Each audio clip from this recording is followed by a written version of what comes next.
Return of viral diseases due to climate change. A warning from the nature. For decades, humanity believed infectious diseases were being pushed back by science, vaccines, and modern healthcare. Malaria was eliminated from Europe. Dengue was confined largely to tropical regions. Viral outbreaks were seen as problems of the global south. But today, that confidence is cracking. Dengue is spreading across southern Europe. Malaria cases are reappearing in regions declared disease-free decades ago. Health agencies are issuing alerts not for hypothetical futures but for the present moment. This is not a coincidence. It is a climate change altering the rules of disease transmission. Rising temperature, unpredictable rainfall, and shifting ecosystems are allowing viruses and their carriers to move into new territories. The return of viral diseases is not just a medical issue. It is a climate issue, an economic issue, and a global security concern. How climate change affects diseases? Viruses do not move on their own. They rely on vectors, mosquito ticks, animals, and climate determines where these vectors can survive. As average global temperature rises, regions once too cold for disease-carrying insects are becoming suitable habitat. Winters are shorter, summers are longer. Humidity patterns are changing. Floods create stagnant water, perfect for mosquito breeding. Droughts force people to store water near home, unintentionally creating breeding grounds.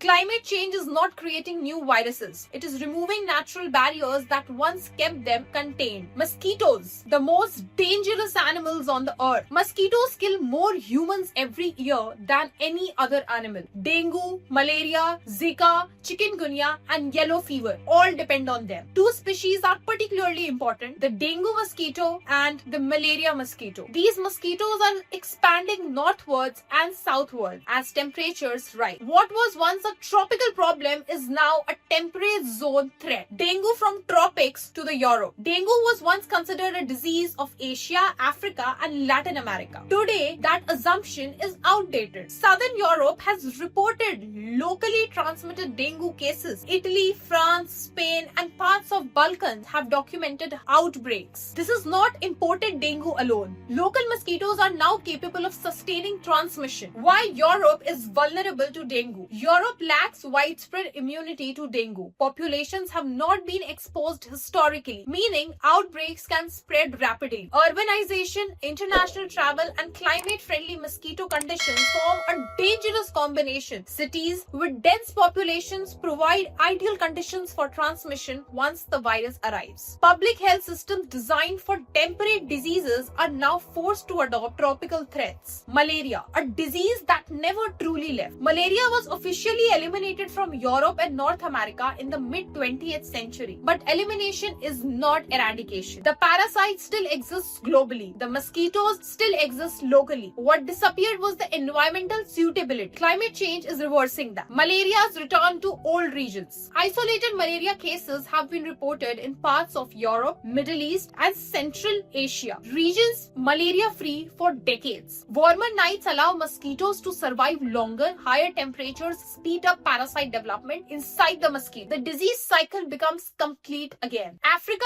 and Asia. Intensification, not just spread. In tropical regions, climate change is not introducing malaria. It is intensifying it. Erratic rainfall disrupts control programs. Floods overwhelm healthcare infrastructure. Heat waves increase mosquito survival rates. The result is longer transmission seasons and higher case numbers. Urban dengue, a growing nightmare. Unlike malaria, dengue thrives in cities. It does not need forests or rural conditions. Plastic waste, water containers, construction sites, and poor drainage create breeding grounds. Climate-driven heat accelerates mosquito reproduction cycles. Urban dengue outbreaks are harder to control because they are embedded in daily human activity. Global travel, a force multiplier. A virus can now cross continents in hours. An infected traveler can introduce dengue or malaria into a new region before symptoms even appear. Climate change ensures the mosquito is already waiting. Health systems under pressure. Healthcare systems in temperate regions are not trained for tropical diseases. Misdiagnosis delays treatment. Doctors unfamiliar with dengue may mistake it for a flu. Malaria may go undetected until severe complications arise. Preparedness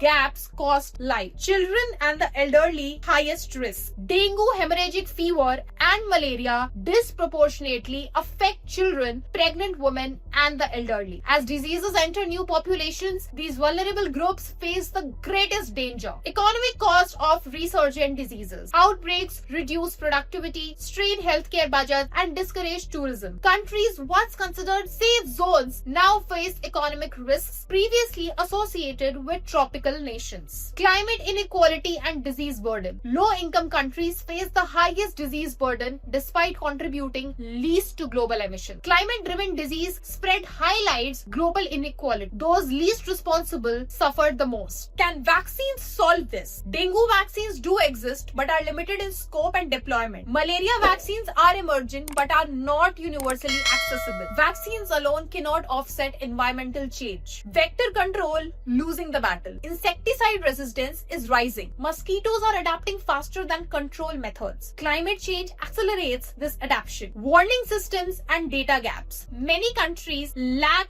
disease surveillance systems that integrate climate data. Without early warnings, outbreaks become emergencies instead of preventable events. What science says clearly? There is an overwhelming scientific consensus that climate change is expanding the geographic range of infectious diseases. This is not speculation. It is a measurable, observable, and already happening. What can still be done? Climate mitigation reduces long-term risks. Urban planning reduces breeding sites. Surveillance saves lives. Global cooperation is essential. Disease control is no longer just a medical task. It is an environmental governance. The bigger future. The return of viral diseases is a reminder that human health is inseparable from planetary health. Climate change is not a future threat. It is a present biological force reshaping diseases itself. Dengue in Europe and malaria's return are not anomalies. They are signals. The climate is changing faster than our systems and are adapting. If ignored, infectious diseases will redraw global health map once again. The question is no longer whether climate change affects disease, but whether humanity is willing to respond before prevention becomes impossible. If you found this analysis informative, share it. Understanding the science behind global health threats is the first step towards preparedness. Subscribe to FBB for in-depth, fact-based explainers on global risks shaping our future. Thank you.